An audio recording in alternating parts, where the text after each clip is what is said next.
Não, deu muito nervosismo, muito nervosismo.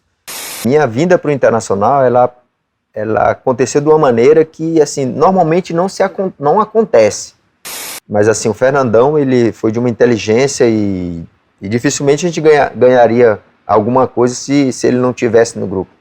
Que tá todo mundo louco para saber da reunião secreta, porque o Gabiru é um cara inocente, um cara da áurea boa, tranquilo, tu convida para ele tomar uma cervejinha, ele vai. Cara, ele tá entre os 5, 6 jogadores mais inteligentes que eu vi jogar futebol. Para finalizar minha formação, eu tive nada mais nada menos como treinador o Vicente Del Bosque, no Real Madrid B. 2 anos ali, eu, Eto'o, Cambiasso, Guti, Casillas. Quando um pai, ele chega para mim e diz assim, eu coloquei o nome do meu filho, o teu nome. Cara, isso aí para mim é como se eu levantar a taça do Mundial. Eu cumpria com os estudos, que era a cobrança, e aí estava liberado para jogar bola. Eu era o único brasileiro, vestindo a camisa 10 do Maradona, que também não é fácil, ganhando do River dentro do Monumental. Treinaria o Grêmio, Yarley? Cara, assim...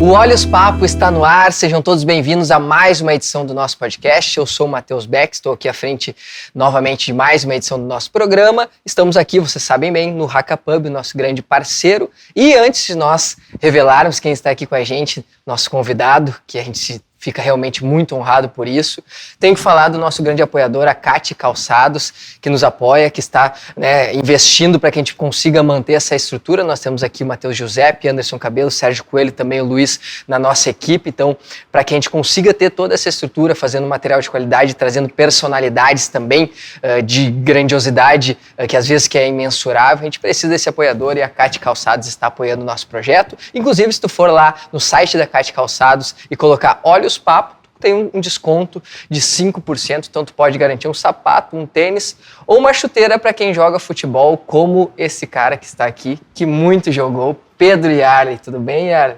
Tudo bem, prazer estar aqui com vocês. Obrigado por ter topado, é uma honra e ao mesmo tempo um nervosismo entrevistar uma pessoa do tamanho que tu és.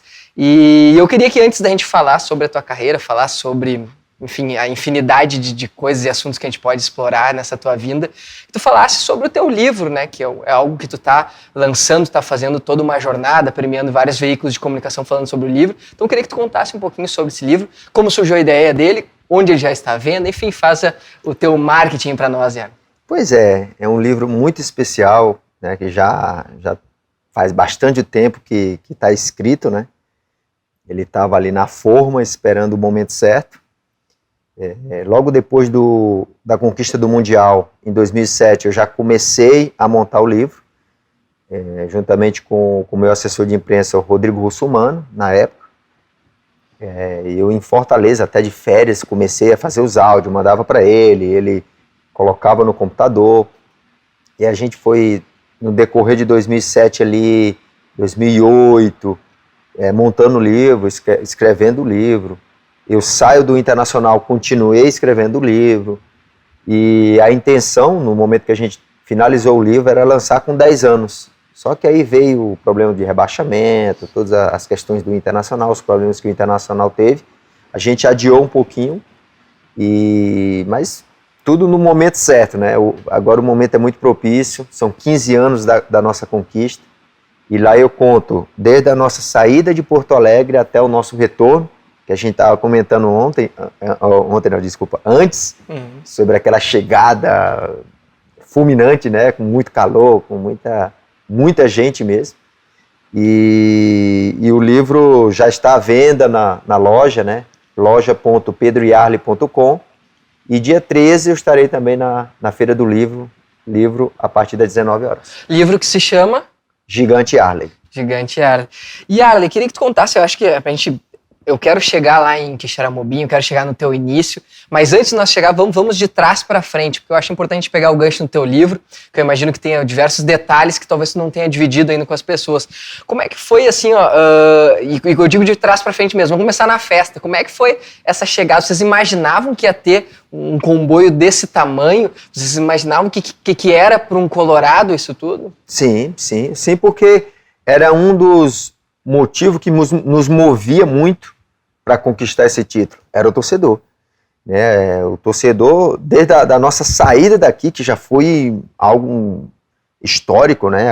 Aquela despedida do torcedor até o aeroporto, já foi algo que ficou para a história. E essa energia que tinha o torcedor, a gente sabia que no momento que a gente pisasse os pés aqui, Porto Alegre ia explodir. Certo. E assim, eu vi algumas entrevistas tuas, dentre elas eu vi que tu trouxe bastante detalhe, principalmente no programa com o Potter, né? Tu falou sobre toda a atmosfera. E eu vejo que assim, não é discurso, que é muito fácil falar depois que tu vence Barcelona, mas é um discurso unânime teu, do Alex, do Fernandão, em todas as oportunidades que ele teve da entrevista, todo mundo que estava envolvido, do Klemer, todos os jogadores que estiveram nesse momento, que era unânime, que assim, era convicção de que o título chegaria e ao mesmo tempo sem se assustar e com o respeito do Barcelona. Conta pra nós um pouquinho dessa atmosfera que envolveu esse pré-jogo, essa partida. Eu sei que tu era um cara experiente já, mas não deu nenhum nervosismo na hora de enfrentar ali Puyol, uns caras cascudos, a seleção mundial que estava ali na frente de vocês? Não, deu muito nervosismo, muito nervosismo. Só que eu também, por outro lado, eu acho que nada é por acaso. Porque a minha vinda para o Internacional, ela aconteceu de uma maneira que, assim, normalmente não acontece.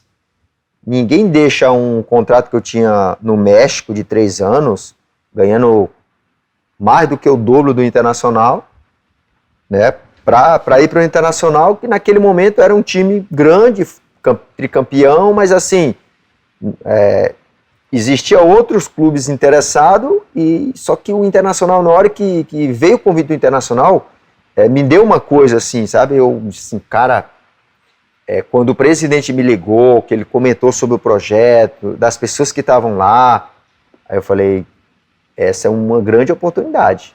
É um time que quer fazer história, que quer entrar no cenário. E aí eu, de pronto, aceitei o convite, né?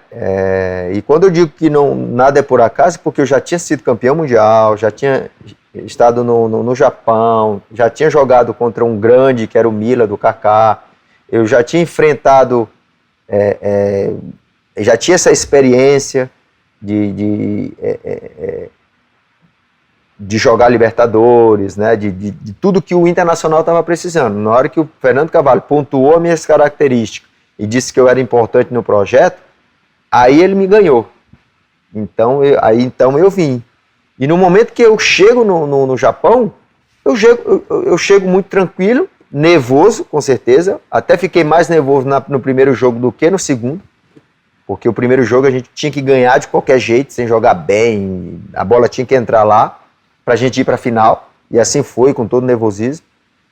E já no jogo principal, não. No jogo da final eu estava muito mais tranquilo, sereno, mais consciente de tudo e de toda a estratégia que a gente montou para o jogo. Eu sei que vocês tinham, assim, diversos pilares, e tu já comentou isso em diversas entrevistas, tu um cara como uma liderança muito mais de conversar, de dialogar ali dentro, o Klemer aquela liderança de ter que impor alguma coisa, de ter que corrigir alguém, e a gente de fora enxergava, tinha aqui o Perdigão, que era um cara que não jogava tantas partidas, mas tinha aquela descontração, que aparentemente era um grupo muito fechado, e o Abel, que era um cara que tu vê todas as entrevistas, ele pega pra ele toda a responsabilidade do que aconteceu. Então, assim, o vestiário, tu falou, o Fernando Carvalho, ele pontou pra ti que tu era uma peça-chave daquela engrenagem. Foi realmente o elenco, ou o grupo, ou o clube, no momento mais completo que tu jogou, assim, todos esses elementos, e o que representa também, que eu vejo muito falar sobre todos esses jogadores, mas o que representa o Abel Braga, especificamente, nessa trajetória? Eu até citaria aí, né, nessa tua introdução aí, o Fernandão, que era o nosso líder, assim, o nosso cérebro, né? era o cara que tinha uma sacada pro Abel, pra gente. Ele sempre pontuava uma coisa muito importante. Então, eu resolvia todos os problemas do grupo, mas assim, o Fernandão, ele foi de uma inteligência e dificilmente a gente ganharia alguma coisa se ele não tivesse no grupo. Claro, o Abel era o nosso mentor, né? O que organizava tudo, o que entregava pra gente toda a parte tática, que ele organizava e decidia ali pro time, sabiamente e com uma gestão de grupo excepcional. E ele é esse paizão que ele parece ser realmente, de botar desde os guris mais novos, assim, que a gente vê que ele parece que ele sempre teve uma tranquilidade em lançar a gurizada com aquele respaldo, aquela experiência. Ele é esse cara mesmo dentro do vestiário? Eu acho que é uma das características maiores do Abel, essa gestão de pessoas mesmo, né? Essa gestão de grupo. Não necessariamente o paizão, porque ele corrigia, ele dava dura, né? Então ele tinha uma liderança de líder mesmo. Certo. E assim, tu tem todo um percurso até chegar no Inter, né? Depois a gente volta para falar um pouquinho mais de Inter, que tem muito colorado que vai vir aqui com certeza, que quer saber mais sobre detalhes. E até antes disso, conta uma passagem, um detalhezinho específico que tem no teu livro, só para o pessoal ter assim, essa vontade de ler ele completo. Algo que tu não revelou, tem algum detalhezinho assim, importante que tu lembra que ainda não foi falado? Eu vi que aquela do Potter foi muito completa, algumas outras entrevistas recentes também. Tem algum detalhezinho que tu lembra assim, que talvez o pessoal não saiba? Eu me lembro de tudo, né?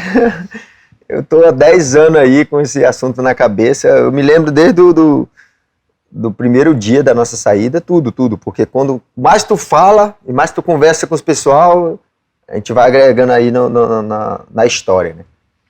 Mas assim, tem muitos episódios bacanas, assim. Tem o nosso problema na França, que dois atletas não puderam entrar, que é o Hidalgo e o Vargas. Eu conto ali como foi que aconteceu. Tem algumas polêmicas que tá todo mundo louco para saber da reunião secreta. Eu, Abel, tal, com o Fernandão, tá? Porque a gente fez um coletivo véspera do jogo contra o Barcelona, e o coletivo não foi muito bem. O time de baixo ali, e por incrível que pareça, eu acho que foi aí que o Gabiru ganhou essa oportunidade de entrar no jogo, porque ele jogou muito bem.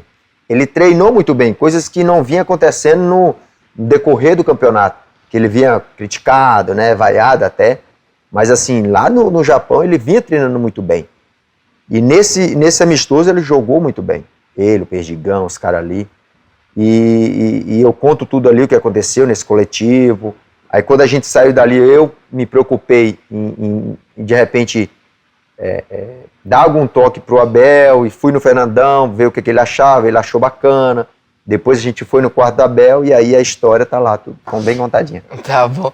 E assim, tu falou sobre o Gabiru, e eu vejo que muita gente comenta sobre esse personagem, sobre esse folclore que se criou, mas ele, anteriormente, quando era somente conhecido por Adriano, pô, ele é um cara que foi seleção brasileira, é um cara que teve uma trajetória no Atlético Paranaense. Então, assim, o que tu pode falar dessa convivência com o Gabiru, que virou um folclore, mas o pessoal esquece da carreira que ele teve, foi uma grande carreira. Não, exatamente. Isso aí, o que surgiu depois do Gabiru foi, infelizmente, assim, eu culpo mais assim, o torcedor do que o próprio Gabiru, porque o Gabiru é um cara inocente, um cara da áurea boa, tranquilo, tu convida para ele tomar uma cervejinha, ele vai, mas não faz mal a ninguém. Então os caras se aproveitaram, fizeram uns vídeos, lançaram ali, né, e a gente leva para esse lado folclórico, mas eu, particularmente, fiquei muito triste porque é um cara muito do bem, cara nota 10. E na nossa convivência aí, o Gabiru, cara, ele tá entre os 5, 6 jogadores mais inteligentes que eu vi jogar futebol. De ocupação de espaço, de movimentação. Era um cara top, por isso que ele foi seleção, por isso que ele foi campeão, por isso... É um cara que, claro, tu pega ele pra conversar, mas a inteligência dele é dentro de campo, né? A nossa inteligência é ali para resolver os problemas que o jogo pede, né? Jogar sem bola, não é todo mundo que sabe jogar sem bola, e o Gabiru era maestro nesse quesito. A leitura que a gente costuma falar, né? A leitura, E assim, então, obviamente, esse percurso que tu já repetiu diversas vezes, tu recebe aquela bola, tu limpa o Puyol, que ele cai pro lado para clarear, e aí, como tu disse, tu tinha a opção do Luiz Adriano, o cara numa ascendência, que tinha feito gol numa semifinal, e o Gabiru na esquerda em melhores condições. Era também um movimento de treino, esse tipo de triangulação, de abertura de espaço? Como é que vocês trabalhavam isso? E aí nesse detalhe você vê a inteligência do Gabiru, porque ele não abre demais, ele só me dá meio metro do Belete para mim poder dar o passe, para ele sair na cara do gol. Se é normalmente outro jogador, ele abre mais para receber a bola e daqui a pouco dá tempo o Belete chegar. Então você já nota aí. E a gente, como se entende muito bem, né, a gente já sabe para onde eles vão, como é que eles vão, e a gente toma em frações de segundo as decisões. Mas assim, esses treinamentos a gente fazia muito, assim, existe treinamento de transição ofensiva que é 3 contra 2 defensores, 4 contra 3, então isso está dentro da nossa cartilha. Isso era muito trabalhado. Então, assim, e até tu chegar ali, né, eu sei que passa um filme pensar que o cara é bicampeão mundial de clubes, mas tu já teve uma trajetória grande. Eu quero que tu fale, antes de chegar no Boca Juniors, antes de falar também do Real Madrid, que é uma curiosidade, que tu já pontuou algumas vezes, que talvez algumas pessoas não saibam, mas eu lembro muito de ti na época do Paysandu. Porque foi quando tu estourou, quando tu tinha uma equipe, era o Valber na frente. Valber, o Robigol, era um time Sandro Goiano, né? Assim, eu antes de chegar no Paysandu, eu joguei no Ceará, joguei 2 Série B pelo Ceará, fui bicampeão cearense, né? E aí, mas eu já venho com uma bagagem do Real Madrid, porque para finalizar minha formação, eu tive nada mais nada menos como treinador o Vicente Del Bosque no Real Madrid B. 2 anos ali, eu, Eto'o, Cambiasso, Guti, Casilhas, e eu subia muito com o Fábio Capello para treinar Sidoff, o Roberto Carlos, Redondo, Hierro, né, Mijatovic, Suker, um grande time. E claro, é a bagagem que eu adquiri aí, por eu não ter dado sequência no time principal, devido à quantidade de estrangeiro que tinha, e aí eu rodo em alguns clubes na Espanha, mas eu tenho um sonho de assim, não, eu vou voltar para o Brasil, que eu já estou com 25 anos, vou iniciar novamente lá no meu estado. Para mim, eu confiava muito no meu taco, estava muito confiante por tudo que eu tinha aprendido, e disse assim, não, vou lá eu vou arrebentar e vou subir. E assim foi, né? Eu jogo contra o Paysandu e 2 jogos ali no campeonato da Série B, que foi excepcional, eles sobem para A e me convidam. E ao mesmo tempo eles jogaram uma João Avelange que deu vaga na Libertadores. Eu falei, opa, primeira divisão em Libertadores, tô dentro. Tinha convite de outros clubes, mas eu disse, não, é uma oportunidade muito boa. Jogar a Libertadores e jogar o Brasileiro. E aí me mostrar pro cenário, né, pro Brasil. E aquele grupo tu já conhecia, já sabia os jogadores que estavam por lá, ou ele foi sendo formulado? Não, eu já conheci de ter visto jogar, né? Ele já tinha uma base montada sólida. Tinha sido campeão até de uma Copa lá, João Avelange. E aí eu fui acho que o único ou duas contratações só de reforço. Tanto que quando eu chego, o time já está montado. E até a imprensa, os torcedores criticaram bastante a minha contratação, porque eu estava vindo da Série B. Eles queriam um nome de Série A, um cara que chegasse. E aí, a gente vai para a pré-temporada, e no primeiro coletivo da pré-temporada, eu vou para o time de baixo.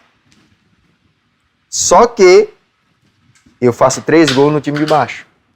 E aí eu já mostro para ele, ó, eu vim para ser titular. E aí o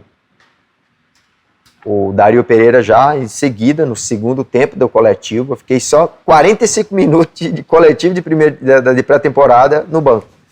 Ele já veio, tirou o Velbe, que era o craque do time, e me colocou no lugar do Velbe. Jogamos os primeiros jogos do Campeonato Paraense, eu como titular, e o Velbe no banco. Só que quando ele monta outra estrutura de um 4-3-3, com o Velber pelo lado e eu pelo outro, aí sim, o time fez... Porque o Velber jogava muita bola. E o Robigol começou a fazer muito gol. E você jogava com que talvez hoje os caras fazem, né? Uma espécie de um extrema que acompanhava também o lateral, tinha que ter essa leitura, essa disciplina também. E isso é algo que tu sempre fala, tu sempre comenta, que tu tinha confiança no que tu sabia fazer no teu trabalho desde cedo, né? Porque tu sempre foi um cara disciplinado, sempre foi um cara determinado. E tu citou o Real Madrid, talvez alguns não entendam o teu percurso até chegar ao Real Madrid. Como é que foi essa caminhada? Eu me lembro que tu falou que tu começou no futsal, mas qual foi o clube anterior ao Real Madrid? Como é que foi esse teu percurso até chegar lá? Eu sou cearense, né, e a minha base toda era futsal, mas em realidade eu não era assim que eu jogava só futsal. Eu jogava futsal e jogava o campo ao mesmo tempo, né, que é uma das discussões que a gente tem na base, justamente de estar com o futsal junto ali, atrelado na formação, que eu acho muito importante. Então eu jogava os dois simultâneo ali. E aí eu fui pro Ferroviário, que é a terceira força do estado do Ceará, e aí joguei no Ferroviário, joguei o Campeonato Cearense, joguei pelo o Quixadá, que era um time do interior perto da minha cidade, e aí eu fui o destaque do Campeonato Cearense, com 19 anos. Então, um grupo de espanhóis foi e comprou meu passe, que eu estava cedido do Ferroviário, né? E aí foi e comprou meu passe e aí eu já fui para a Espanha, né? Eles compraram meu passe, aí eles tinham abertura no Real Madrid B, né? E eu passei um período de 15 dias fazendo o teste no Real Madrid B, mas com uma semana eu já assinei, porque o meu nível ele estava muito alto. E então, assim, foi tudo muito rápido, assim. Eu saio do estado do Ceará e já estou jogando a Série B do Espanhol no Real Madrid. Uma pena não ter jogado no time principal, devido a essa fase de estrangeiro. A gente até tentou fazer a cidadania, mas aí o governo mudou para 5 anos, aí acabou complicando. Não, e o pessoal até comentou aqui, o Bernardo Reicher e o Felipe Vanderlan, que sempre mandam perguntas aqui pro nosso programa, e eles comentaram isso, tu é um cara que tu tem toda uma caminhada, toda uma trajetória, mas sempre demonstrou uma humildade muito grande. Então, assim, hoje em dia, um jogador, não querendo generalizar, com todo respeito, mas às vezes o cara sai com 18, 19 anos, vai para um Real Madrid. E aí, cara, é difícil de controlar, porque o valor salarial ele é gigantesco, o mundo que se abre, tu tem redes sociais, tu tem festa, tu tem carro, é muita coisa. Como é que tu fez, ou o que te fez ter esse suporte, essa tranquilidade de trabalhar lá, de jogar com esses caras todos, depois de retornar para uns clubes aqui, não da primeira linha, como tu estava lá, apesar de serem clubes grandes também aqui no Brasil, mas como é que tu fez para sempre centrar a tua cabeça? O que foi que te manteve, assim? Eu devo muito assim à minha família, né? Porque com 15 anos, 14, 16, muitos clubes iam lá na minha cidade, Xeramobim, pedir a minha mãe para me levar, para ir para as categorias de base, e ela não deixou. Né? Ela não deixou, ela fez questão de eu terminar o ensino médio, para poder, depois daí, eu sair de casa, né, e os valores, né, que ela incutiu ali em mim, assim, né, os valores muito bem definidos e que não se alteraram, né, eu, independente de conquista, de status, eu sempre fui um cara que eu entendia que o privilégio de ser jogador de futebol, que não é fácil, a gente chegar a ser profissional, não é fácil, me tornava uma pessoa assim visada, exemplo para muita gente, né? Quando um pai ele chega para mim e diz assim: eu coloquei o nome do meu filho, o teu nome. Cara, isso aí para mim é como se eu levantar a taça do mundial, né? Como é que o pai coloca, né? Eu ainda nunca assim, caramba, assim, depois em casa assim, o cara colocou o nome do filho em homenagem a mim, assim, né? Então, tu vê a influência que a gente tem em muitas situações. Eu entendi isso desde pequeno, assim, desde pequeno que eu digo assim, do início, né? Uhum. E aí, eu disse assim, não, eu tenho que ser exemplo, eu tenho que jogar bem, eu tenho que... eu não posso vacilar. E assim foi. Eu levei toda a minha carreira aí pautada nesses valores, assim, de muito dedicação. E a tua família lá em Quixeramobim, ela era uma família que tinha condições tranquilas? Como é que foi a tua infância, assim? Isso, a gente tinha condições tranquilas, a gente tinha comércio, né, e não tinha luxo, mas nunca me faltou nada. Aí a minha família, a extensão é toda de Fortaleza, e eu fui para o Ferroviário, e eu tinha até abertura no Ceará, mas eu fui para o Ferroviário porque parte da minha família era da Refesa, que é associada ao Ferroviário, e a pressão deles foi muito grande, meus tios, todo mundo, para mim jogar no Ferroviário, e não no Ceará. E assim foi, né? Eu fui para o Ferroviário e o importante é que deu tudo certo. E tu vê que isso às vezes, que nem assim, tu teve a gente diz, quando a gente tem uma família estruturada hoje num país como o Brasil, às vezes é um privilégio nosso, né, Yara? Sim. Tu ter tido esse suporte, ter esse apoio, não ter que te preocupar, de repente, numa infância e ter que sustentar uma família, isso é um privilégio. Eu só estudava e jogava bola, estudava e jogava. Eu cumpria com os estudos, que era a cobrança, e aí estava liberado para jogar bola, né? E eu tive a sorte também, que no ambiente que eu fui, que eu cresci, a minha cidade, ela respirava esporte, né? O prefeito gostava muito de campeonato de futsal, de vôlei, de basquete, de campo. Então a gente não tinha tempo para fazer outras coisas, era só jogar bola e estudar, jogar bola e estudar. Não dava tempo para... Nem naquela época tinha bebida, fumo, nem naquela época, na nossa época, nem pensava nisso. Então, eu fui um privilegiado, assim, nessa formação. Sim, e tu tem filhos? Tenho 2 filhos. São 2 filhos. E como é que é o Yarley pai? Tem também essa mesma disciplina que eu vejo que tinha dentro de campo, que teve, talvez, em decorrência da família, assim? Sim. É a mesma coisa, só que agora é muito mais consciente, né? Mais liberal, né? Muito mais consciente das coisas que estão acontecendo aí. Então, existe uma cobrança dentro de um limite, porque na minha época o horário era o horário, se passasse do horário já era chinela, né? E a gente hoje não pode mais, né? Eu ainda iniciei assim, mas aí depois eu fui sendo moldado e hoje eu sou uma mãe. Que idade que estão os filhos, Yara? Um tem 16 e outro 12. Ah, tão grande já, adolescente. Sim. Dando já as primeiras voltas, festas, como é que tá essa situação? O maior dá, mas light, assim, bem consciente, tem uma índole boa, então tem confiança, a gente libera. Vocês estão residindo hoje em Fortaleza? Sim, hoje em Fortaleza. Certo. E antes da gente voltar também nesse posto, que eu acho que é interessante a gente tocar também, que o Yarley quer ser treinador de futebol, né? Sim. Tá dentro eu já sou, né? Já é isso? Já tenho formação e a intenção é logo estar assumindo algum clube. Certo. E antes da gente falar sobre quando que tu viu esse teu talento sobre isso, eu quero que a gente volte um pouquinho ainda na história, na época que tu era jogador, sobre Boca Juniors. Como surge esse Boca Juniors? Como jogar na Bombonera? O que tu pode contar sobre essa atmosfera de nada mais nada menos que Diego Maradona, né, que viveu por lá. Tu vestiu a camisa dele também. É impressionante, é uma história que também merece um livro, né? Vou ter que fazer um livro aí dessa história. Paysandu, Boca Juniors, estão atrelados ali, estão unidos aí pelo um feito, né, histórico, que é vencer dentro da Bombonera. A gente joga a primeira fase de grupos ali da Libertadores, Paysandu, onde a gente foi primeiro colocado no nosso grupo, invicto, sem perder nenhum jogo. E por incrível que pareça, o bicho-papão, que era o Boca Juniors, foi vice do grupo dele. E aí a gente tem um confronto nas oitavas.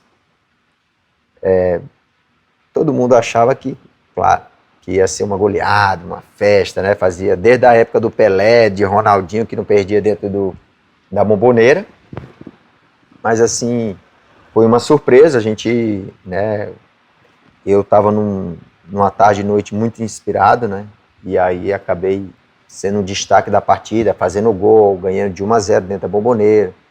O Clube Paysandu entrando para a história. E depois a gente teve o jogo de volta.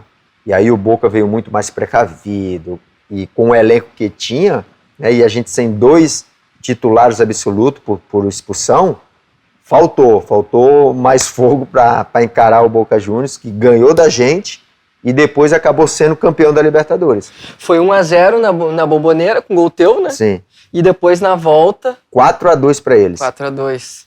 E aí, com uma semana depois, a gente jogando o Brasileiro, veio o convite deles para mim ir pro time.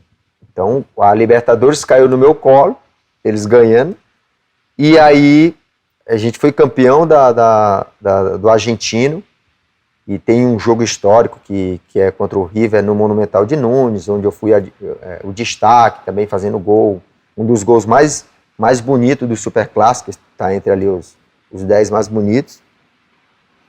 E aí entrando para a história também, porque eu era o único brasileiro, vestindo a camisa 10 do Maradona, que também não é fácil, ganhando do River dentro do Monumental.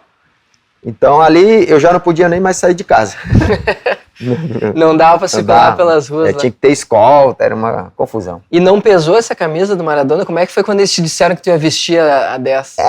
Assim, o Bianchi me viu assim em mim, porque ele começou a ver o meu histórico, viu que eu já tinha estado no Real Madrid e tal, então viu que eu tinha uma bagagem, né, que não era assim, tava ali no Paysandu por circunstância e tal, por oportunidade. E conversando comigo, eu já dominava espanhol, também ajudou muito na minha adaptação, né? Já comecei a xingar os caras dentro do vestiário já em espanhol, cara. Ixi, esse brasileiro sabe falar espanhol? Então, isso aí me ajudou bastante, né? O meu estilo de jogo casava muito com o estilo argentino, é parecido. E o ataque com o Tevez, ninguém sabia que era aqui, assim, 2 baixinhos correndo para tudo que era lado, trombando. Os narradores confundiam muito o nosso estilo ali. E aí deu tudo certo, né? E ele era um dos teus grandes parceiros, assim, qual foi a amizade mais forte que tu criou lá no vestiário?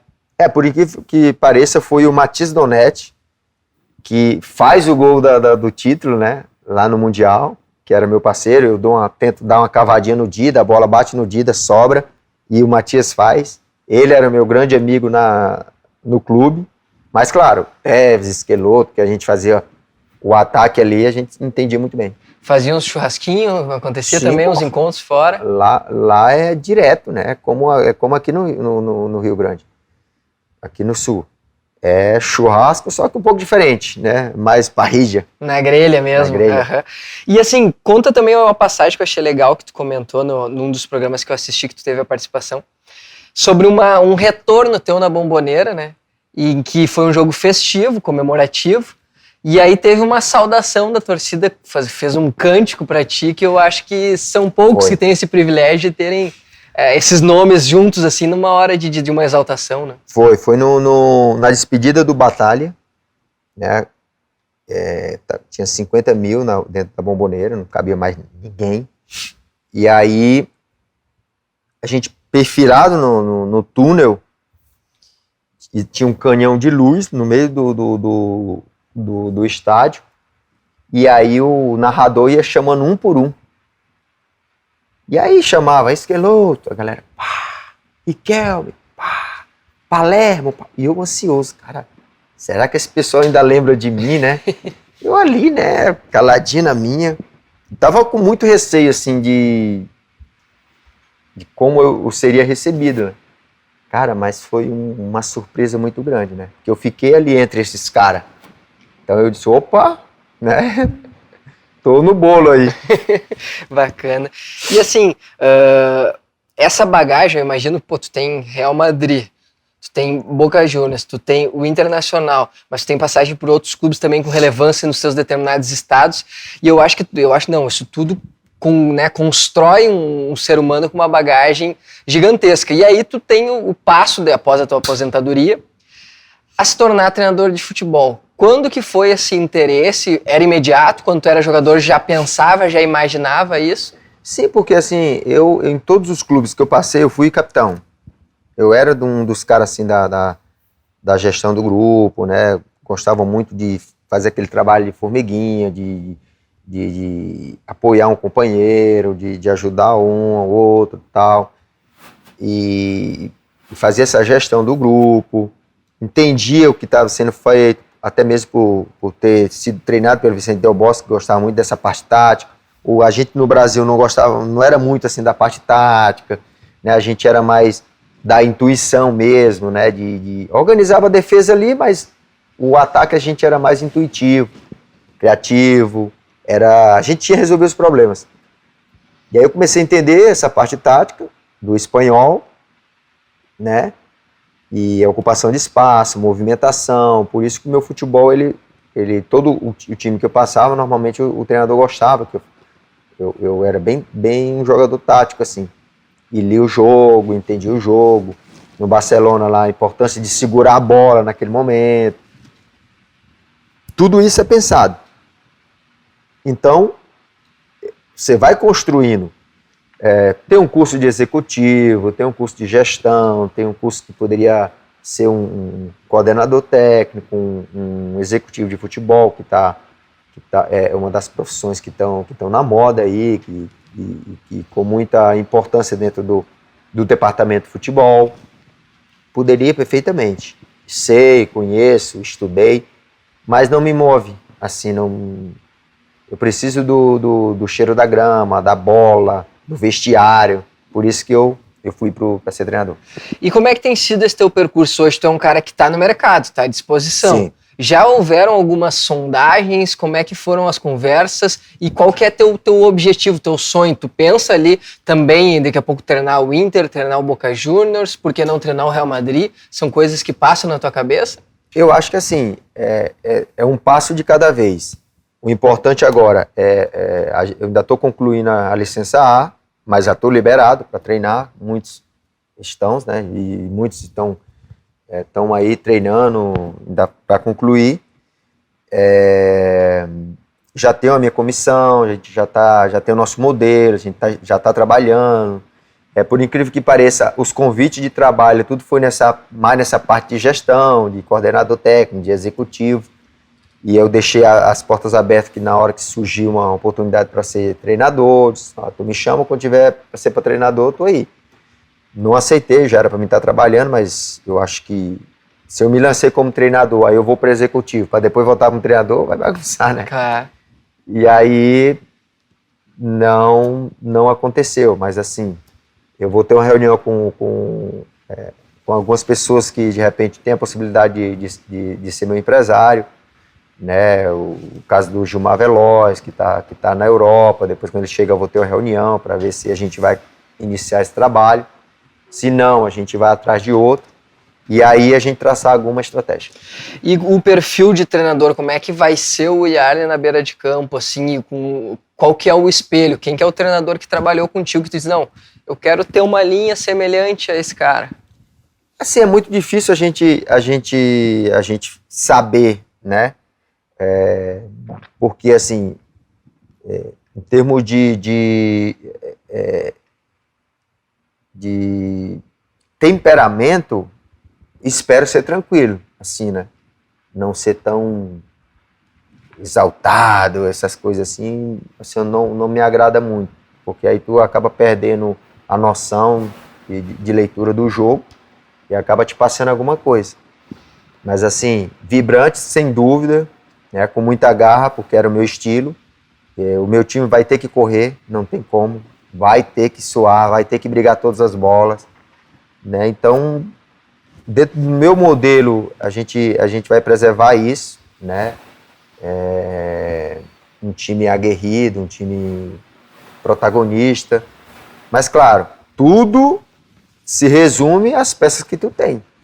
Então, no momento que tu chega, tu analisa e vai trabalhar. Em termos de sistema, maneira de jogar, isso vai de acordo com os atletas. E teu objetivo é, por exemplo, treinar o Inter em algum momento?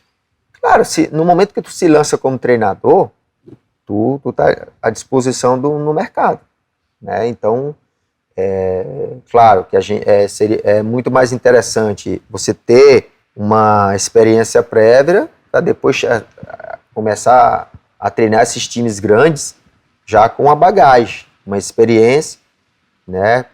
Porque a cobrança ela é muito grande. Treinaria o Grêmio, Yarley? Cara, assim, a gente tem que analisar o momento, né? Se há essa proposta, como é que vai ser, em que situação, em que momento, né?